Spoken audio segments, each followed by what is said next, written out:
old is your child? If he or she is less than 6 months old, you'll want to be sure to pay attention to this next story to know what you should be avoiding feeding them. Glenda joins us now with more about what parents are giving their children before they are old enough. Glenda? Oh boy, Jeff, Joanne, you know, a lot of us have heard this, maybe from your mom, your sister, even a friend, even your grandma. Feed that baby, you know, put a little cereal in its bottle, maybe a little applesauce.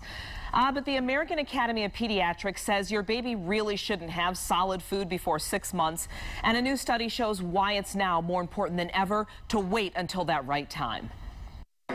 If you're already doing this and your baby isn't 6 months old, you may not be doing the right thing. They get information from so many sources, from friends to relatives to the internet, that they're not exactly sure what to do, and they figure, hey, I may as well try some solid foods. Maybe the baby will sleep better and be happier that way. In fact, a Centers for Disease Control study shows many moms are starting their infant on solids before 4 months old. Solid foods were being started before 4 months in about half of those kids, and in about 10% of them it was actually being started in the first 4 weeks of life. Dr. Lanzer says solid foods can be lower on good nutrition, but higher in calories, which means moms could really be laying a foundation for obesity, allergies, eczema, and even diabetes by starting solids too soon.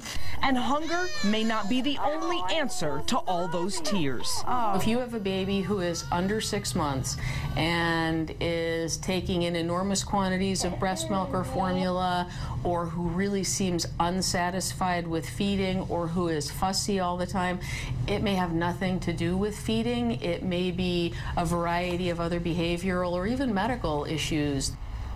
Well, and you have to be sure the baby's developed enough to handle those solid foods. Some may have trouble swallowing solids before 6 months, and you don't want to increase the risk of some of those chronic diseases we discussed, or even cut short the benefits of breastfeeding or formula. Yeah, I know. I've got a, 12 and 10-year-old now, and I know it was well before 6 months, probably 4 months that I started on some of it, which I think was the thinking then, pretty much. And same with mine. Yeah. We did the little cereal in the bottle and the little, all those things, but they really have reasons as to why you should kind of keep it to 6 months. Yep. And as always, talk to your doctor if you have questions, As always. right? It's flexible.